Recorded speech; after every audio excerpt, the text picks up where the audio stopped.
Okay, let's dive into this. Welcome to this explainer on taking software delivery from what is, let's be honest, usually a highly dangerous, high-stress event, that dreaded Friday afternoon deploy, and transforming it into a totally boring, reliable daily habit. If you've ever felt that sheer panic of a deployment day going off the rails, or, hey, if you're just looking to understand the absolute foundation of modern engineering automation, you are definitely in the right place. Today, we're breaking down the basic concepts of CI/CD. We're going to look at exactly what these terms actually mean, the logic behind the pipelines, and why adopting this practice just fundamentally changes the entire way your team works. Let's just imagine two companies staring each other down. They've got the exact same team size, the exact same tech stack, literally the exact same cloud infrastructure. Now, Company A, they ship their software once a quarter. It is this massive, stressful ceremony. Everyone's incredibly anxious, and honestly, they're basically just crossing their fingers and praying nothing breaks. Meanwhile, look at Company B. They are shipping code 14 times a day, and nobody even looks up from their keyboard. Zero anxiety. If something breaks, they have a 12-minute incident recovery time. Bug fixes? Done in 23 minutes. And hey, these aren't just made-up pie-in-the-sky goals. These are real observed facts from the DORA Elite Performer benchmarks. So the difference between these two companies, it's not a bigger budget, it's not smarter engineers. The difference is absolutely 100% CI/CD. Now, what's really interesting about this slide is the actual operational definition of continuous integration, or CI. This was coined by Kent Beck way back in the 1990s as part of extreme programming, and man, it is so often misunderstood. A lot of engineers out there think they're, doing CI simply because they have a Jenkins server sitting in the corner. But actually, scratch that. CI is a daily behavioral practice. The core rule here is that every single developer integrates their code into the shared main branch, the trunk, at least once per day. And every single time they do, it triggers an automated build and test. The key insight is that the pain of integration is directly proportional to the time since your last integration. You integrate daily, the pain stays incredibly small. You wait a quarter, that pain snowballs into this massive event that can literally derail your team for days. The automation is simply the tool that makes that frequent integration safe.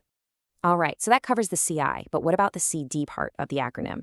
This is where a lot of teams get tripped up, honestly, because CD actually stands for two related but completely different things: continuous delivery and continuous deployment. So the crucial point is the human decision node right dead in the middle of your pipeline. Look at continuous delivery. Every single commit is in a deployable state. Your pipeline does all the heavy lifting up to production, but a human still has to physically review it and click a button to actually deploy. Now, with continuous deployment, there is no button, period. Every single passing test suite triggers a fully automatic push to production. That is exactly how Company B achieves those 14 automatic deploys a day. Typically, you'd start with delivery, and then, as your test confidence becomes totally rock solid, you ditch that button and move straight into deployment. So, regardless of the language you code in, the fancy tools you use, or the cloud you're deploying to, every single CI/CD pipeline implements this exact sequence. And honestly, this brilliantly illustrates a self-correcting loop. The whole shebang kicks off with a trigger, like a simple git push. That action instantly wakes up the build stage to produce a deployable artifact, say a Docker image, which is then hurled straight into the test stage to prove its logic is sound. Only if it survives that testing gauntlet does it hit release, making it available before finally moving to deploy where it actually lands right in front of your users. The true beauty of this loop: a failure at literally any of these stages immediately fires off a notification and stops the pipeline cold. It catches failures the second they happen, completely stopping broken code from ever reaching your users. The absolute heartbeat of this entire system is the feedback loop. The speed of this loop dictates absolutely everything about your team's velocity and safety. Think about it. If you have a tight 5-minute CI pipeline, a developer pushes code and knows definitively within 5 minutes if their logic is correct. They're still in the zone. But what if you have a sluggish 45-minute pipeline? Well, that means 45 minutes of context switching. The developer moves on to another ticket, completely forgets what they just wrote, and when that failure notification finally pops up, man, the cognitive load just to get back into it and fix it is massive. A faster loop leads directly to more deploys, smaller changes, and a dramatically lower risk profile. Now, before we get completely lost in the magic of all this automation, we do need to acknowledge where pretty much every team starts: the manual baseline. I mean, we've all written, or at least run, those local deploy scripts. It's the exact script Company A's developer runs by hand before every scary deploy. And to be fair to the script, it does exactly the right things. It tests the code, it builds it, pushes it, and deploys it. The actual logic baked into the script? Not the problem. The real problem is the completely fragile manual workflow surrounding it that causes everything to break down. Let's move to and see how this builds into something truly robust when we swap out that fragile manual laptop script for an automated GitHub Actions workflow. First, think about the environment. Instead of relying on one developer's random laptop, which, let's face it, might drastically differ from production, you're running consistently on remote servers. And credentials? Instead of leaving highly sensitive AWS keys just lying around locally, the automated workflow uses secure, temporary OIDC tokens. Now, what about the trigger? The manual script only runs when a developer actually remembers to run it. Maybe they skip tests because they're under a crazy deadline.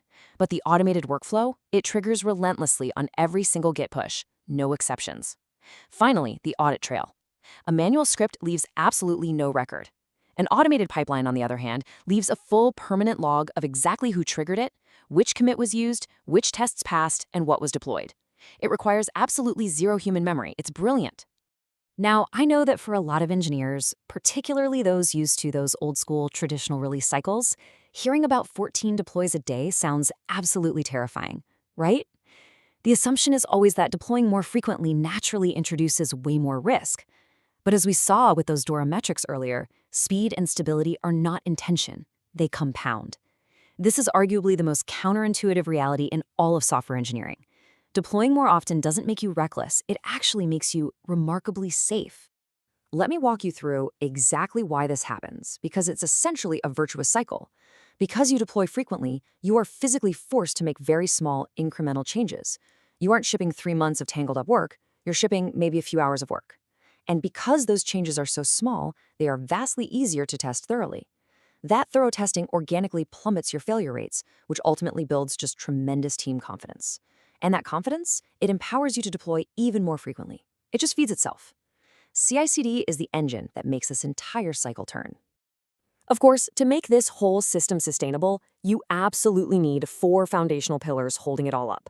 First, you need trunk-based development to prevent the nightmare of merge hell and those agonizingly long release cycles. But catch this, that only works if you have our second pillar, automated testing. Otherwise, congratulations, you're just shipping broken code faster. Once testing is handled and you completely remove that manual QA bottleneck, Pillar 3, deploy automation, completely eliminates the human error of manual button clicks. And finally, wrapping the whole thing together is observationability, because things will occasionally break. But with observationability, you'll know within minutes, allowing you to leverage that lightning-fast recovery time. You skip even one of these and the whole thing comes tumbling down. So let me leave you with this final thought. What if your next production deploy didn't require an all-hands meeting, a stressful war room, or an entire weekend of planned downtime? What if it was literally just another Tuesday? That right there is the ultimate promise of CI/CD. It's all about building an engineering culture where deploying software is a total non-event. In our next explainer, we're going to take all of these concepts straight out of the theoretical realm and build this self-correcting loop for real, constructing an entire pipeline completely from scratch. You definitely won't want to miss it.